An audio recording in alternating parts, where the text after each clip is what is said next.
Good afternoon, Bhargav. It's Friday, the 7th of July. Here's the heads up brief for today. For the Southeast Asia production, we covered 27 issues. In North Asia, we covered 5. And for Australasia and the Pacific Islands, we covered 7. In South Asia, we covered 24 issues, plus the major issues in Europe, Middle East, and Africa. Hey there, thank you. Let's move on to the major issues today. Right.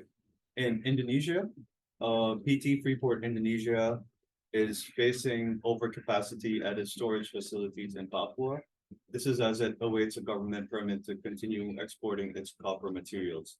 Now, the government has banned the export of copper, but PT Freeport Indonesia was given an allowance to export some copper. The permit has not been reissued at this moment.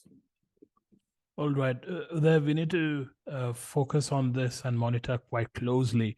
This is indicative of the resource sector at large, and of course, PT Freeport is on the forefront of it.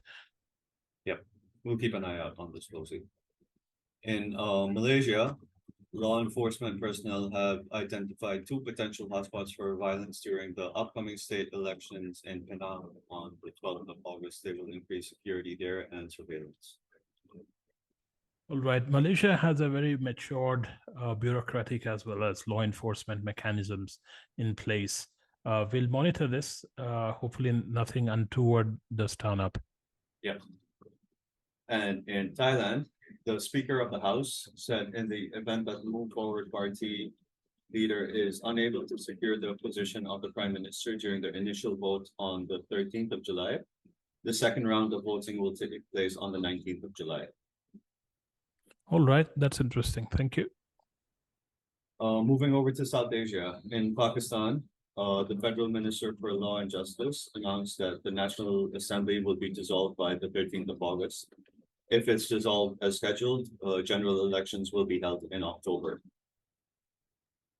Yes, this is an interesting juncture. Their primary opponent is down. Their top leadership have fled Imran Khan, so their path is quite clear for an all-out battle between the good old parties of Pakistan, that is PPP and PMLN.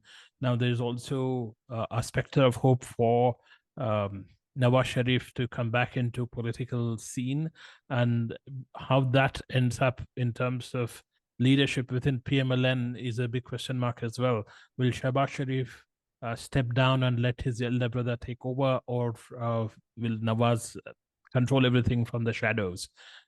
Interesting times in Pakistan. Hopefully, PTI will not trigger another spate of violence at the ground level. Yeah, we'll keep an eye out on that. And speaking of elections in India, 3 people were killed yesterday ahead of the local body elections in West Bengal. The elections will be held tomorrow, and authorities have extended the deployment of central forces for 10 days after the results will be announced on the 11th of July. Yes, so the militant activism among the political cadre across party lines remains a major concern in the state of West Bengal. And this has been so since the communist times, when the Communist Party was in power in the state for nearly 3 or 4 decades, since 1970s or 80s. So the same culture has transferred over to more center-left and center-right parties, that is Trinamool Congress being center-left and BJP being center-right. And the deployment of paramilitary forces is not unusual. Whenever there is an election, the central forces are deployed to ensure better security across state lines. It is not specifically about West Bengal, although the level of deployment is probably higher. Even in Karnataka or Tamil Nadu, we see deployment of agencies such as Border Security Force or CISF, that is Industrial Security Force, to bolster the local police capacities. Great. And lastly, in Europe, German authorities arrested at least 7 people in the North Rhine-Westphalia state yesterday. They're all from Central Asian countries, and they were arrested on suspicion of channeling funds to terror groups and trying to establish a local militant network.